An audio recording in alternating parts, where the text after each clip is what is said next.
was geschrieben in the brochure? Etwas mitnehmen. Ja. Noch einmal, was? Was steht da? Klarkeit im Leben, man darf etwas mitnehmen, bringen heim. What's the title of this session? Keynote. Yeah, keynote, yeah, that's called a keynote. They give you the key with a note that says, please lock up, right? Keynote. It's called like bringing something home, mitnehmen, nehmen a Klarkeit. Mitnehmen a Klarkeit, yeah, okay. In the ganze Shabbos, they give a Klarkeit in Leben, yeah.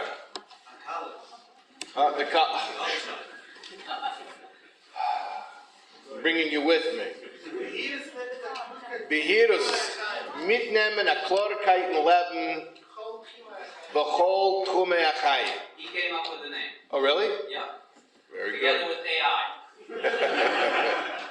Really, true story. Really. ChatGPT versteht Yiddish? Yeah. Yeah. We asked them for a Shabbos. We asked them our name. We were doing such and such a Shabbos. He started saying Shabbos. So he told AI, I need something in the brain. Something. So he boom, Shabbos Abuir. Beat us. Really? Really. Gewaldig. Ich hab nicht gewusst. Wow. That's amazing. Yeah. Are you clapping for ChatGPT? I repeated your word, the Malo is died Hashem. You said once, how the Malo is died Hashem. Oh, the Siyam Rambam, I said that, yeah. Yeah, you can be in Africa, in Bangladesh, and that's your fingertips. Yeah, that's right. That was the Siyam Rambam last year, 2 years ago, whatever it was. Well, let's not discuss the topic. Yeah, okay. No. Although there is a Siyam Rambam coming up, Rish Chedesh others. Anyone wants to start Gimel Prakim of Mishnah Torah every day, you have an opportunity to do so very soon. Okay. Mitnehmen a Klarkeit, kol tchumei achayim. So, let's talk about Klarkeit. Klarkeit as opposed to what? And I don't mean Klarkeit as opposed to confusion, like the opposite of Klarkeit. What I mean is, Klarkeit is an intellectual thing. It's an understanding. As opposed to an emotional thing, something that you feel. So, have you ever been in a situation that's very exciting? Everybody is excited. You're not even sure what they're excited about, but everybody's excited, and the excitement itself is exciting. I mean, that's basically like camp, right? Everybody stand up on the benches, masech meshugah, and everybody's excited about what? We don't know, we're just excited. Excitement is exciting.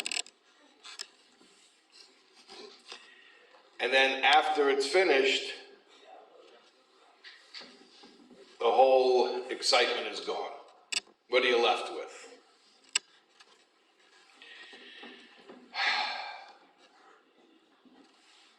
Hispilus amidus, emotional excitement, has a mila and a chsaron. Emotional excitement, the mila is that it comes on very fast. And all you have to do in order to have it affect you is just put yourself into it and it'll carry you away. In fact, in English we say, get into it. Literally, you get into it. Like a bus, you get on the bus and then the bus takes you somewhere, and the excitement can take you to a place you could not go on your own.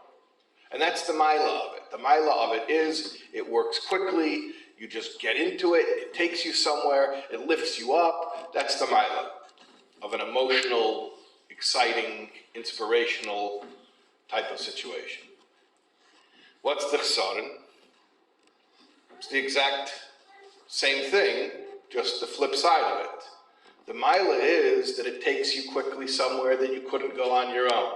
The Chsaron is, then it drops you off very quickly and it's gone and you can't get back there on your own. And you're standing there waiting until the next Hiseidus. So Maila and Chsaron. In contrast, think about moichin as opposed to midas. Think about intellect.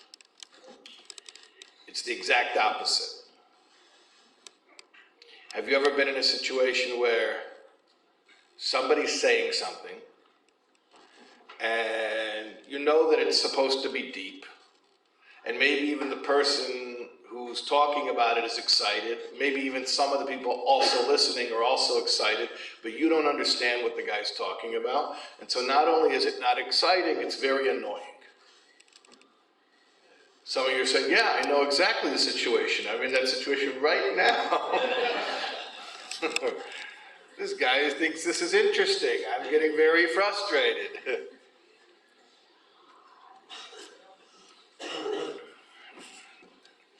See, it's the exact opposite. Emotional excitement. What do I mean emotional excitement? You enter the room and there's a big olam and there's sounds and maybe there's singing and there's movement, there's energy. It's a matzav, it's a mechsed. There's something, it's a big experience and it'll pick you up and it'll lift you up and it'll give you this charge and it's beautiful. The problem is, easy come, easy go. It lifts you up somewhere you cannot go, and then it puts you down, and now you're standing there and you can't get back there on your own. Moichin is the exact opposite. Moichin is very hard. You have to actually understand what the person's talking about. It doesn't happen quickly. It happens much more slowly. That's the Chsaron. What's the Maila? If the Maila and the Chsaron of Midas, the Maila of Midas is you can just get into it and it takes you somewhere where you cannot go on your own and it's beautiful and it's quick and it's easy. But the Chsaron of Midas is once it's done with you, it just puts you at the bus stop and you're standing there helpless and you can't get there on your own again. So then flip it. The Maila of moichin is, although the Chsaron of moichin is that it's slower, it's harder, you have to work for it, you have to wait because you actually have to understand what's going on. But the Maila is, after you have it, it's yours forever.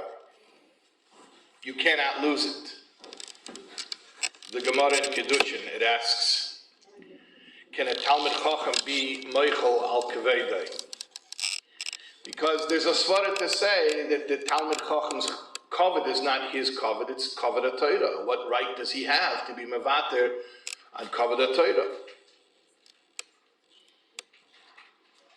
And the maskana of the Gemara is that it says in Tehillim, Kapitel Aleph actually, B'teiras Hashem chavtzei v'teirasei yege yem v'layla. Teirasei, sagt die Gemara, geht auf ein Mensch, Teirasei, sein Teira. Es ist nicht dem Eibishens Teira. Der Teira von der Mensch, was hat gelernt Teira. Why? Because when you learn Teira, it becomes yours. It's a kinyan. So, before you learned it, it's Teiras Hashem.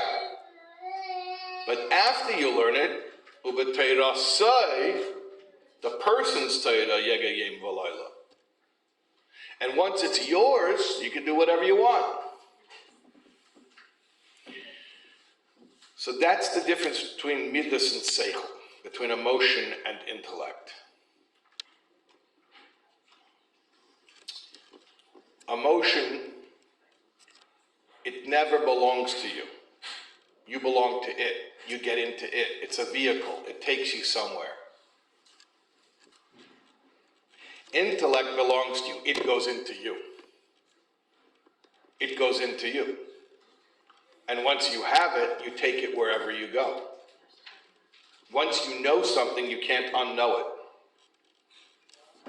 Yesterday, before davening, a group of us were learning a Perek Tanya. We learned Perek Hey of Tanya. And he spoke about how Torah is compared to Mazain. David HaMelech says something strange. He says, "V'teirascha b'seich meyai." He says to Hashem, your Torah is in my stomach. Meyai means a stomach. Why is Torah in a stomach? Torah should be in the mayach. Why is it in a bayich? That's so the Baal HaTanya says because Torah is mamish like mazai. When you eat food, it becomes part of you. When you learn Torah, it becomes part of you. I'll tell you a story that happened to me.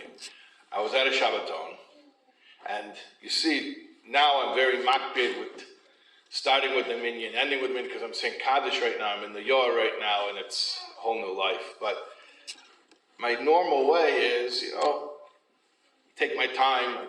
Davening takes as long as it takes. So I remember I was at a Shabbaton one time, and I had to speak. So between speaking and davening, I didn't get my chakras finished until the Elam came in for Mincha. So the Elam comes in for Mincha, and I'm still in my talis, and they gave me an aliyah. But I'm in a talis. The Elam, it's Mincha, nobody's wearing a talis. So I came up for my aliyah, and I took the talis, I put it on a chair, and I got up there, but now I'm not wearing a hat. So somebody had a shtreimel, and he put the shtreimel on my head for the aliyah. And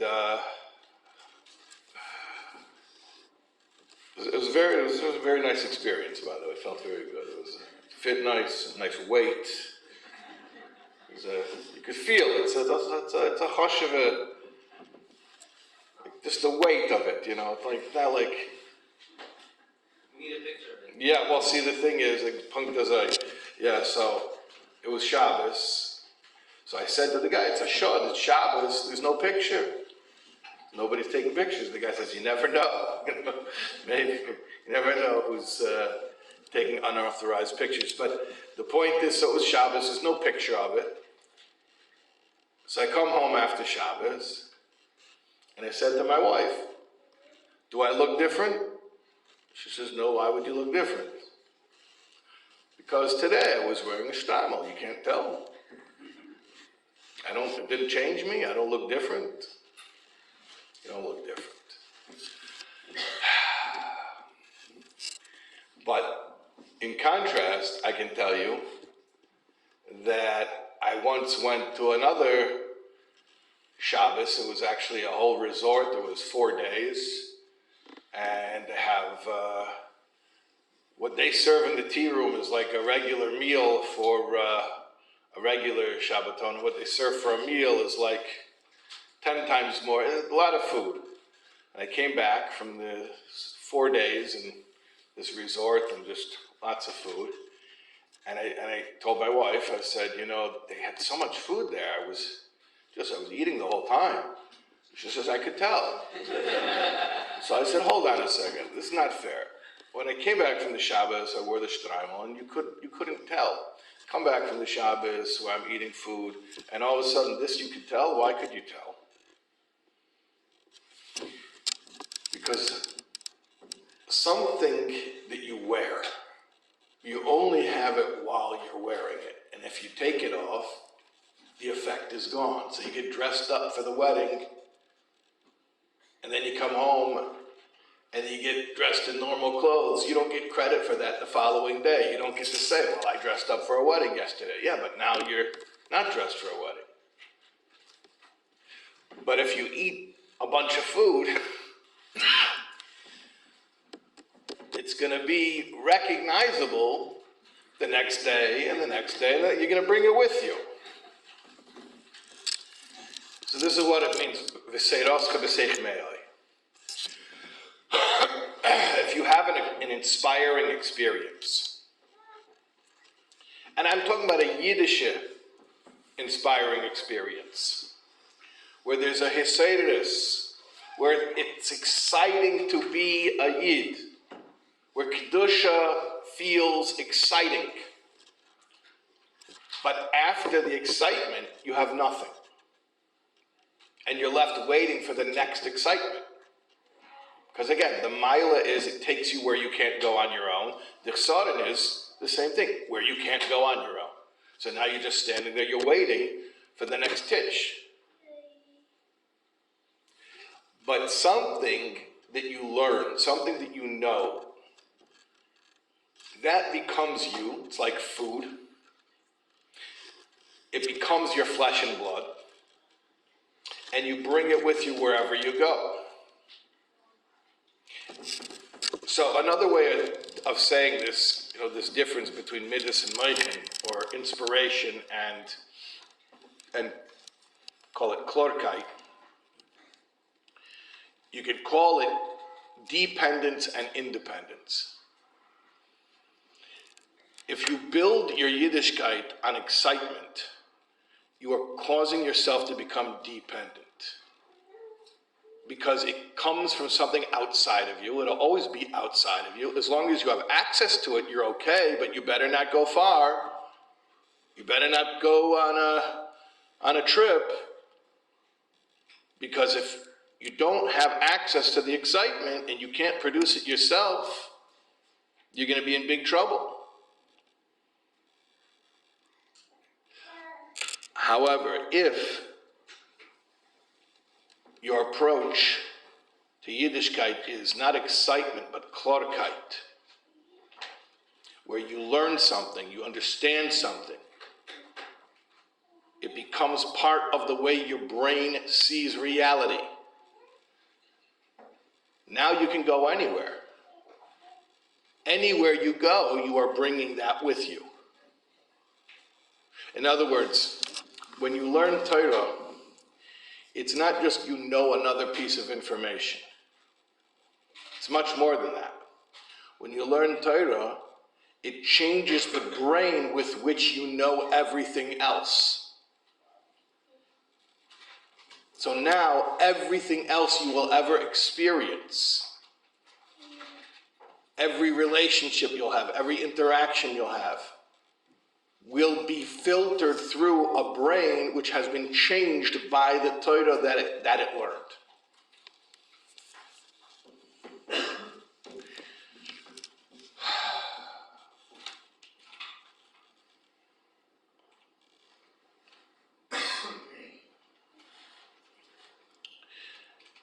There's a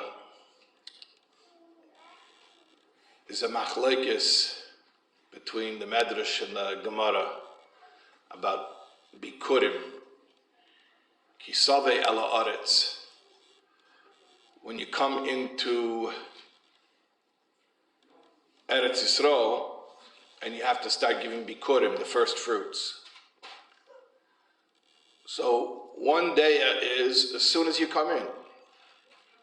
The other day is after it was all settled. After all the Shvatim have their lands, which was a whole process. 7 years of fighting, 7 years of settling with Yeshua. So it's interesting, Parshas Kisave is always around Chai Elul. Chai Elul is the birthdays of the Baal Shem Tov and the Alter Rebbe, the Baal Tanya. And these two opinions correspond to the Baal Shem Tov and the Baal Tanya. The Baal Shem Tov came along at a time of crisis, where Yiddishkeit was almost lost. From various different reasons that we don't have to get into, but for material reasons like poverty and persecution, pogroms, spiritual reasons like disillusionment and a rift between different classes of Yidden, and it was a time of crisis. And Yiddishkeit Kamat was lost, and came the Baal Shem Tov with a very pure, simple, powerful message. A Yid is a Yid is a Yid. Von der größte Rosh Hashiva bis der Schuster, was kann nur sagen Tillen, kann nicht lernen, sagen Tillen. A Poshach a Yid. And a Yid is a Yid is a Yid.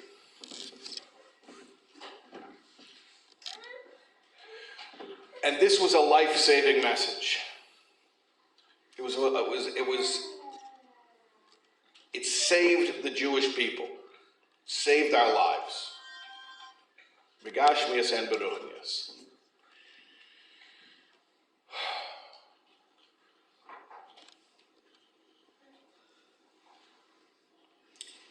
A way to describe this,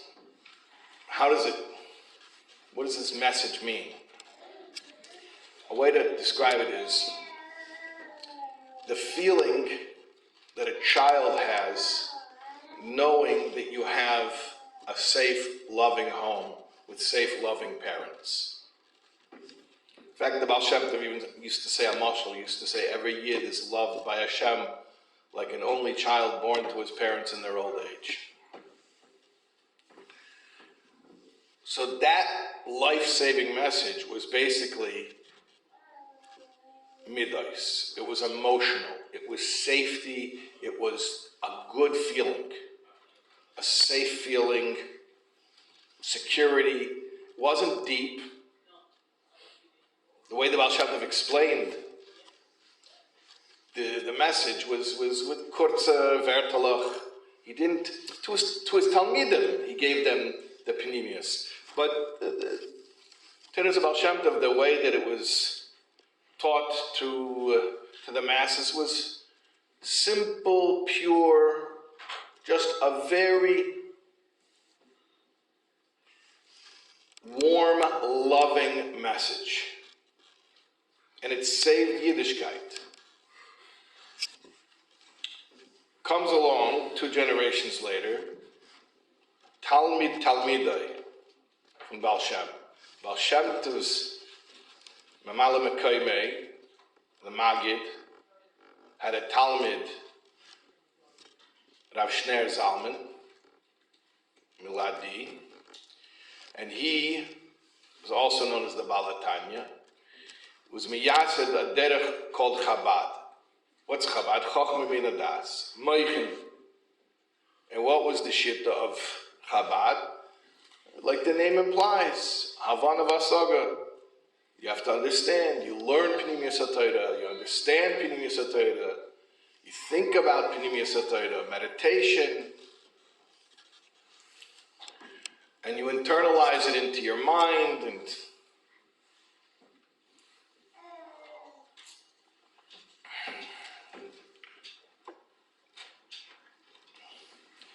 one time when one of my kids was little, like 3 years old, I got a card from him. He came home from nursery school and he brought me a card. And it said, "Happy birthday, Tati, I love you." And it had his tracing of his hand, and then the hand tracing, they made it into a turkey. Ever seen the kids make it? I don't know why he made it. It was a turkey. I remember with the little beak. They trace the hand, and that becomes the feathers, and they make a little beak. So it was a picture of a turkey. It was his hand. "Happy birthday, Tati, I love you." And it wasn't close to Thanksgiving, so I don't know why there was a turkey. Truth is, it wasn't even my birthday, so I don't know why it was a birthday card. But I want to tell you something. What do you think I felt when I got this card? I mean, who would not kvel? Their little 3-year-old Yingala makes a happy birthday, I love you, with a little hand-traced turkey. It was beautiful. So, this kid is already married. This story happened almost 20 years ago. But I thought to myself, So I'm 50 now, maybe I was 30 then. My father just passed away this year. He was 90, so he would have been 70 then. I said, B'shaita, when it happened, just thought to myself, I love this little card so much for my son. Maybe I should do something nice for my father, and I should send him the same card. And I thought to myself, obviously I didn't do it. But I was trying to figure out why would that, I was imagining how it would go over, and I was trying to figure out why wouldn't it work? Like, isn't it beautiful? Isn't it sweet? What's wrong with it? No, but really, like, don't just tell me, oh, because it's weird. What's wrong with it? If my son, when he's 3, gives me that card and it melts my heart, why shouldn't I give it to my father? You have to be able to answer this. Okay, so I thought a lot about it. The answer is because there are different times and different things are appropriate in different times. So when a child is very young, what's the emphasis of his relationship with his father is the emotional connection. I love my tati. Why? I don't know. I don't even know why he's my tati. And why not somebody else? I have no idea. Oh, tell me about your tati. What do you love about him? I don't know. He's my tati. And that's actually beautiful. It's very pure. And that's actually what the Baal Shem Tov brought out, that every Yid has these feelings about Hashem. I don't know. I'm an Ish Poshet. Don't ask me. But I know this is Tati, and I love him, and he loves me. And it's beautiful, and it's pure. The Emunah Pshuta of Anoshim Pshutim. It's beautiful. And it saved Yiddishkeit. Then there's another time, another era. And it's not enough anymore to only have the Emunah Pshuta and to say, I don't know why Tati is Tati, I don't know what's special about him, but he's Tati, I love him, and he loves me. No, you're 30, you're 40, you're 50. Tell me something intelligent about Tati. Do you know anything about him? I don't know. What does he do for a living? I don't know. He's Tati. Come on. You're an adult.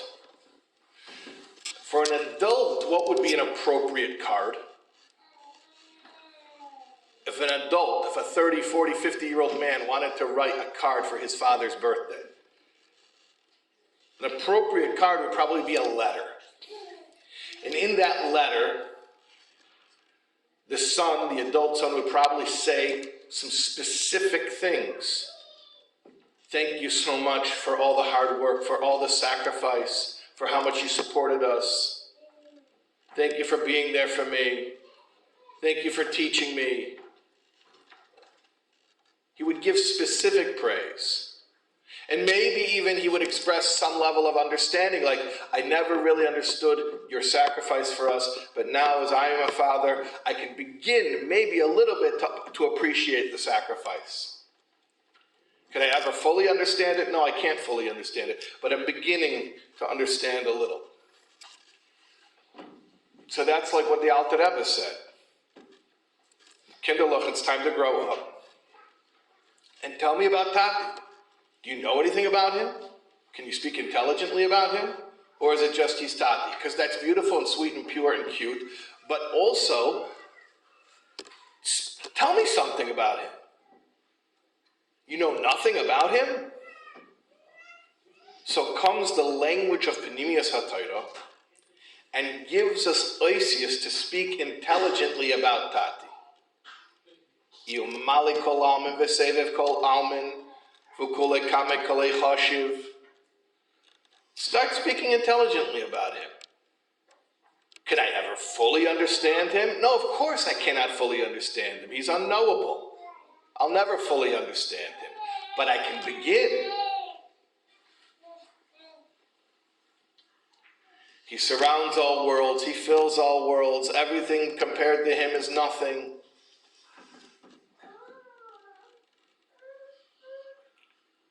So this is the same, you understand, these are the same two paradigms, emotions and intellect.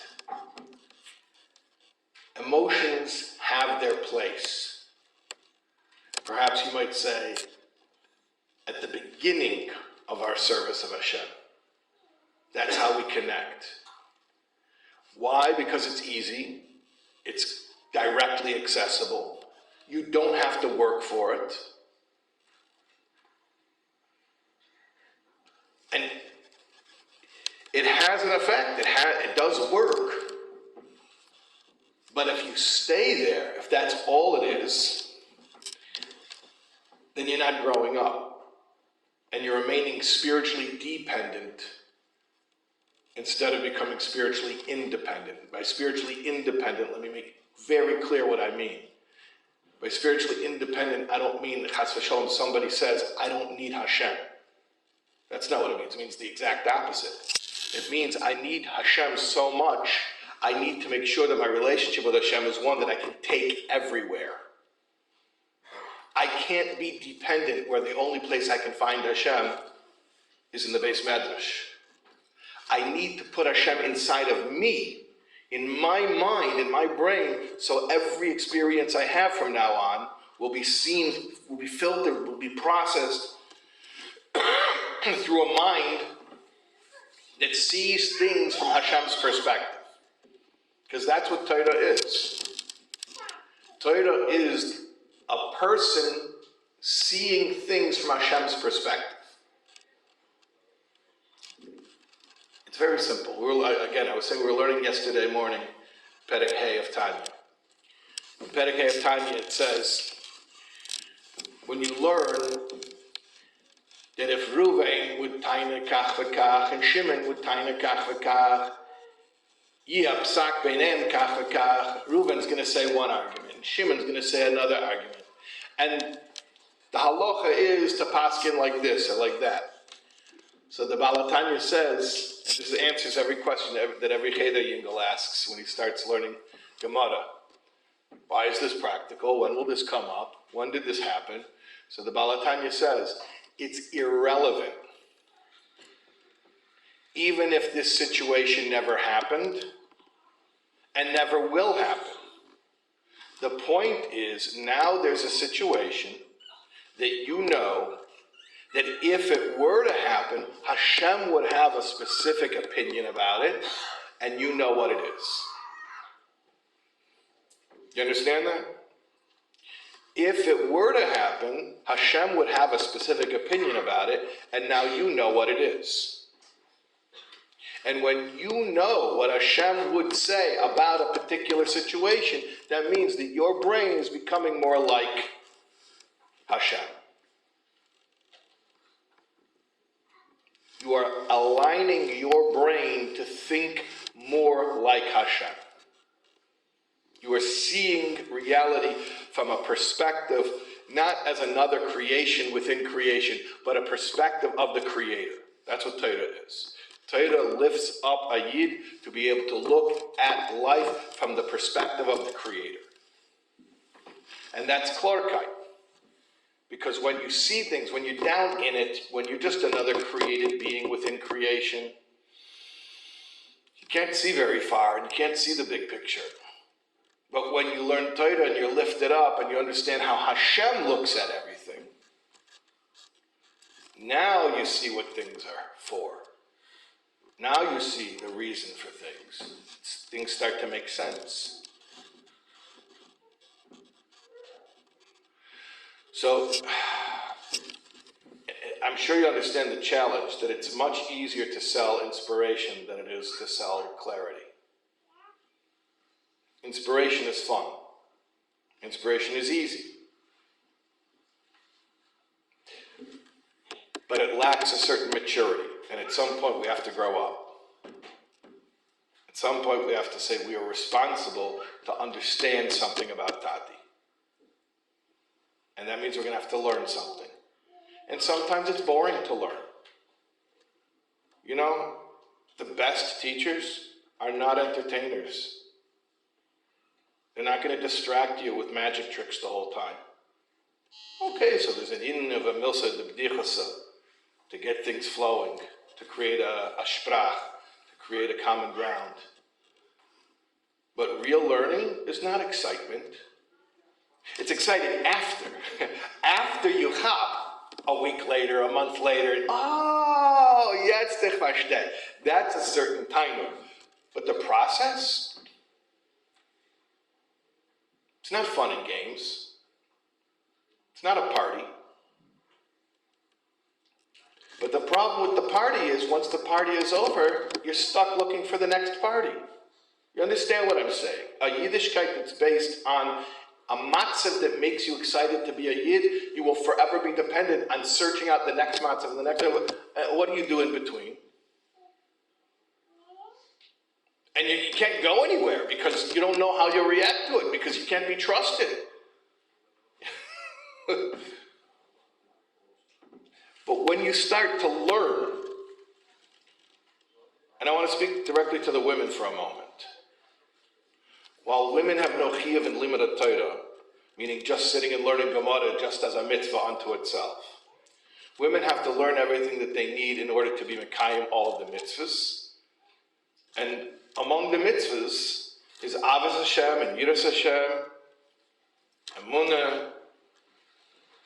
So how are you going to be mekayim these mitzvahs if you don't know anything about Tati?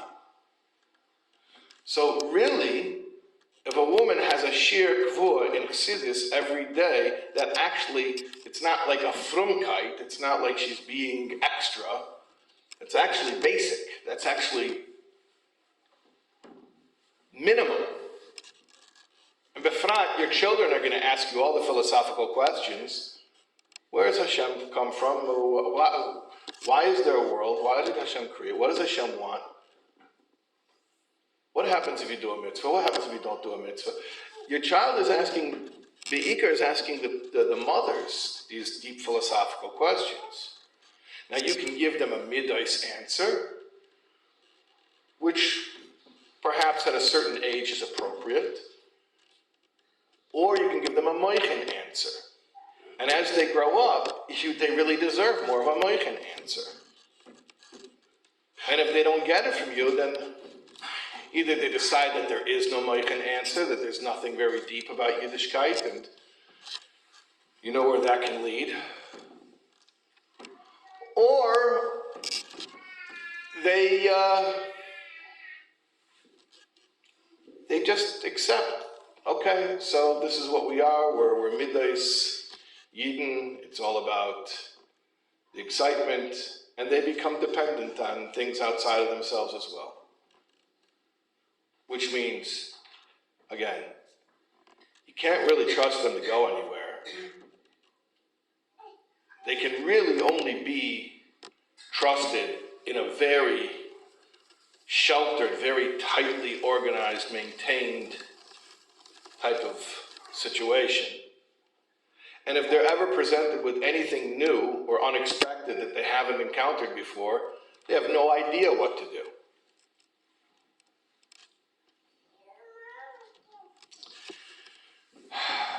Yeah, so Klarkite. Klarkite means that you know how to think like a Yid. That you can be put in a new situation and you can figure out the way a Yid should behave. And you can do it on your own. Because you put in the time to allow Teiras Hashem to seep into your mayach and to change the way that you think. You know, the Gemara talks about who was Rabbi Muvhak of Rabbi Meir. Because it says that he learned Kol HaTorah Kula from Rabbi Yishmael. But then it says afterwards he learned by Rabbi Akiva. So if he already learned the whole Torah from Rabbi Yishmael, what did he learn from Rabbi Akiva? And then not only what did he learn after he learned everything from one teacher, what could he possibly learn from the second teacher? But Rabbi Akiva's Rabbi Mufak is his main teacher. How is that your main teacher? I don't even know what he taught you. You already learned everything. So the Gemara says with Rabbi Shmuel Goma Gemara, he learned the information. With Rabbi Yishmael, with Rabbi Akiva, with Rabbi Yishmael, Gama Gemara, he learned the information. With Rabbi Akiva, Sava Svara, he learned how to think. He learned how to think. Meaning he had all the information, he didn't know how to put it together. He didn't know how to organize it. He didn't know how to draw conclusions. Rabbi Akiva taught him how to think.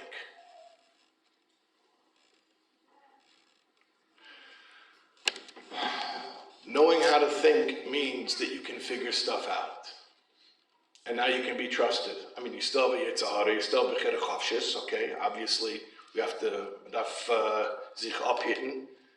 But what I'm saying is at least now you have the chance to figure things out. And you have a dilemma, a new thing happens in your family, your kids come home, they have a question, whatever it is, something happens in business, at work, you know how to think. You know how to figure out a situation and respond like a Jew who was sent to the world on a mission. But that only comes from the maturity of taking the time to learn and to absorb and to process. It doesn't happen from chasing one exciting Jewish experience after another. And we have to ask ourselves, especially with our children, is their Yiddishkeit based on us giving them pleasant experiences? That's very important. Obviously, a child has to feel relaxed in order to learn. But if it's only pleasant experiences, what do they take with them? What do they have? There has to be toichen. There has to be some actual ideas. The same thing with adults, which is probably what the purpose of this drasha is, why they gave me this job, is you're leaving from a Shabbos. It was very inspiring. It was beautiful. By the way, I don't know if people realize, should I say? This is like the first Shabbos that the organizers did, and I've been to hundreds of these things. This was so professional, like it was so smooth. Yes, please. Baruch Hashem, and the food, and the lighting, and the music, and it was all me'ein elam haba. Gorgeous, gorgeous, gorgeous, gorgeous. What do you have from that tomorrow? Garnished. I'm telling you the truth. If they would all come and just for the lighting and the music and the food, would you be happy? No. The point was to hear a Vort Chassidus. So all of this whole beautiful setting was just a context within which to hear one Vort. And if you heard one Vort that made sense to you, that you'll think about a month from now. See, the real Even HaBeichen of Teuchen is not how you felt about it b'Shas Maaseh. Any good speaker can get up and make you feel inspired b'Shas Maaseh. The real Even HaBeichen, the indication that you got real Emes HaTeuchen, is a month from now, if something comes up and you're, episech, gedenk, that's what that is. I could use that. Then you have something. Then you have something. And I'm sure that everybody who came here this Shabbos has at least something, one thing that they heard that planted a seed. And that it will grow on you and you'll come back to it and you'll harvest. I would add, however, it's beautiful that you heard Teuchen this Shabbos, and I know it will have an effect on you. But it has to be a pula nimshechus. There has to be a continuity. So that means, please do not wait until the next beautiful hotel Shabbos to learn. Find a way to introduce learning specifically Pnimius HaTorah, into your regular life. It could be once a month, it could be once a week, once a day is the best.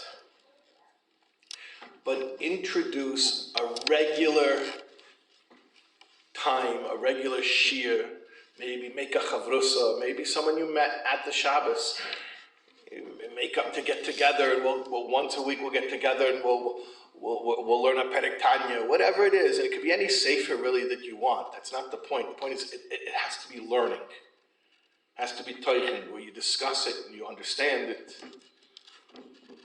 And that's life-changing. It's not exciting. It's not inspiring. But it's real. It's subtle. It's subtle. You have to be mature. You have to be a grown-up. You have to be a grown-up to value this stuff. It's not a...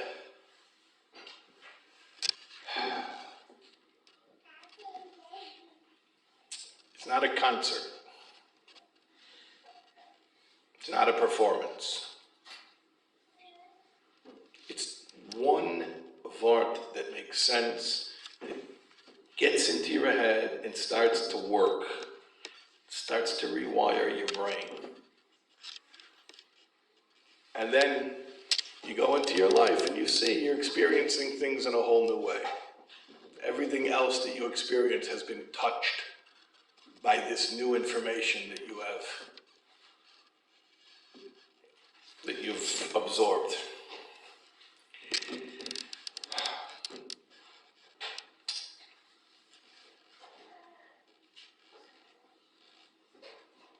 Maybe I'll just wrap up like this. When Mashiach comes very soon, one of the things that's going to happen is we're all going to have Keynote. And the Keynote is going to come automatically because V'rocho basa yachtov, all flesh will see. Even people who didn't learn Chassidus. The whole world will see. All the Umas Ha'elam will see. It'll just be obvious. We'll open our eyes and we'll see Getlichkeit in Welt. Whatever that means. It's hard to imagine because it hasn't been yet.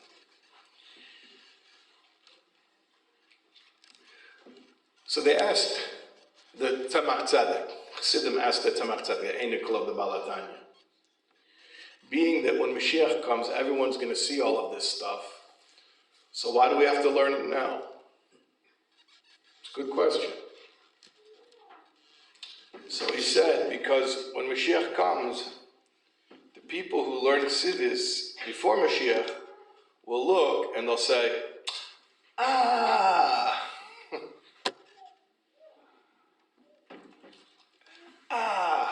that's what that was. That's Klarkite. When you see truth and you say, yeah, I knew that. Yeah, I knew that.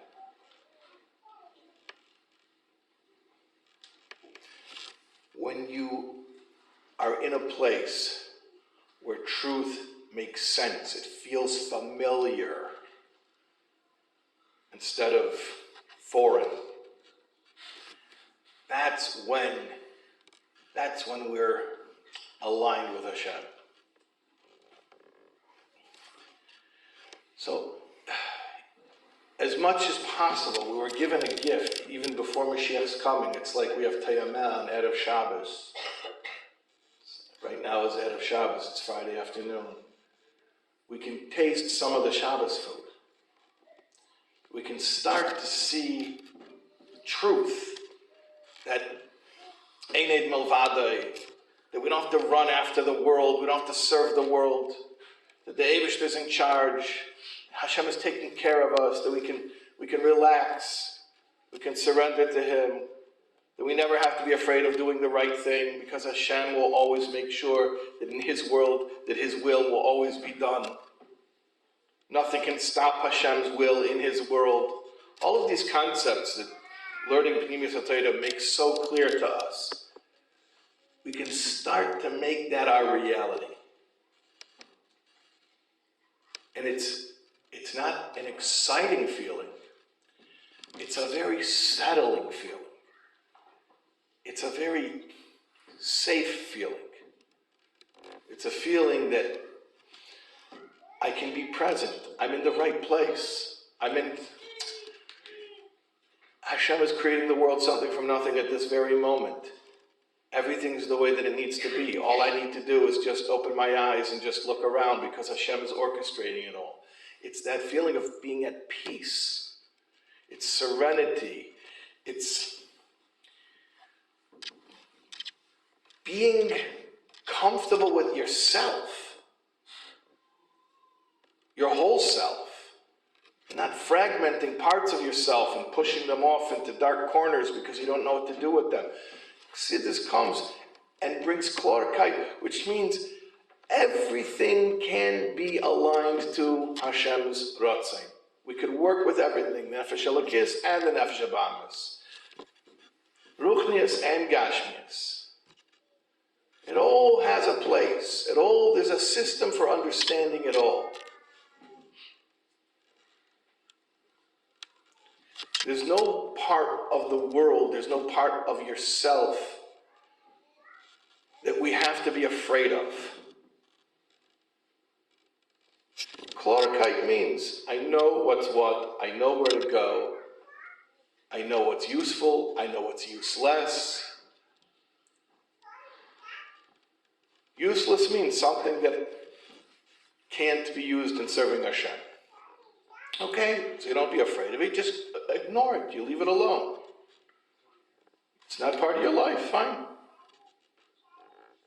Useful means that I have an obligation to elevate it.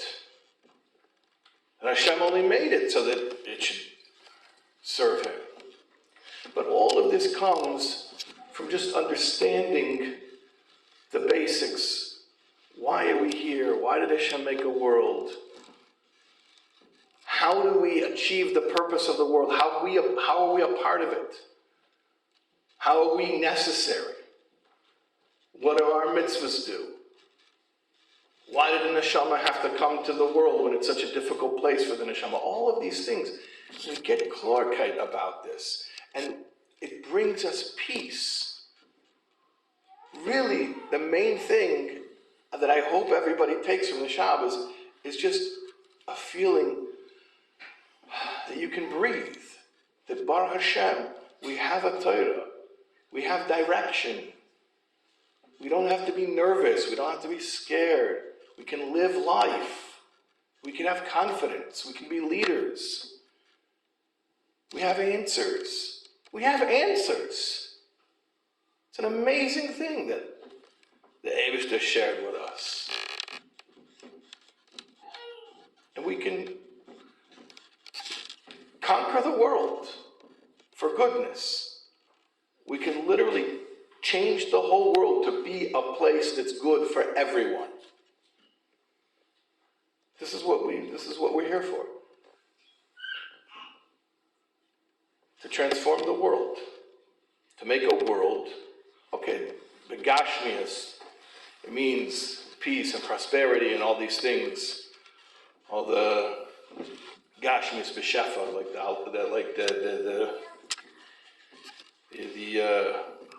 the end of Mishnah Torah, where the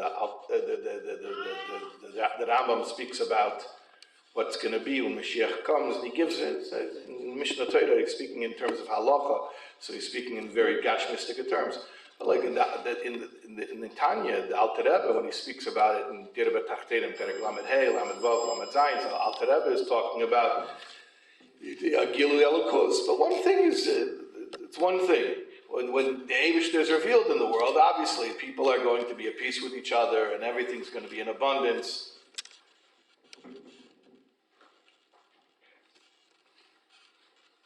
We are necessary for making that happen. And how do we make it happen? By living our lives completely, fully, with clarity, with confidence, with courage, no fear. no anxiety.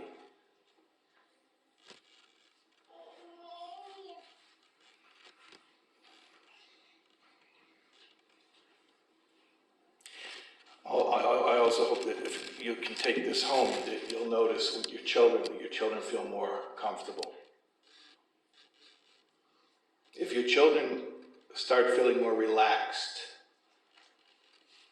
by relaxed, by the way, I thought I was finishing, but I just want to make one more comment there. It's an interesting, it's a sad thing to me, that very often in the Yiddish world, we relate being relaxed to being a kal. You know, we even have this term, which I hate, which is, chilled. He's chilled, he's a chiller, which basically means a kal. It means somebody who's not careful in mitzvahs, somebody who's not, at least, not very machmir. Where did this false dichotomy come from? So, Hestas, frum means stressed out, and relaxed is frei. I detest that. It's heartbreaking, actually. The most natural thing in the world for a Yid is to do Ratzon Hashem. And ultimately, the most natural thing for the world is to be a Dira B'Tachteinim, because that's what it was created for. So really, doing Ratzon Hashem and making the world align with Ratzon Hashem shouldn't be B'derech Milchama. That's the Gullus mentality. It should be B'derech Shalom. So, Yiras Shamayim isn't something that causes stress. Yiras Shamayim is something that brings serenity and tranquility.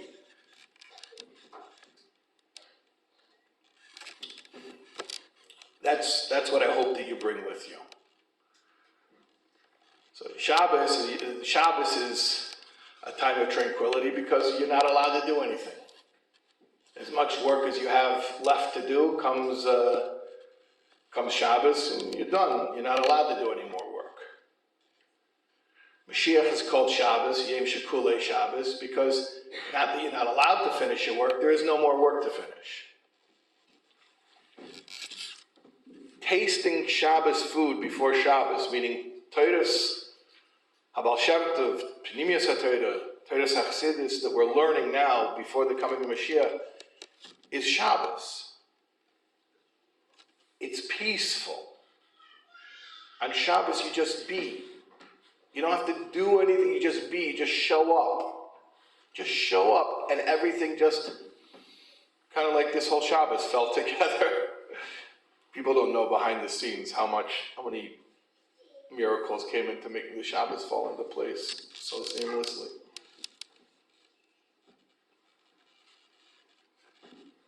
So that's what we're bringing with us. We're bringing with us the ability to see the truth, to be comfortable with the truth, to be familiar with the truth, so that emes should be natural. Natural. Not exciting. A chiddush is exciting. This is not a chiddush. This is pashut. Eine Milvada is not a chiddush. Eine Milvada. It's natural. But in order for it to be natural, you have to continue to learn it and refresh it in your mind, and keep it in the forefront of your consciousness. Okay.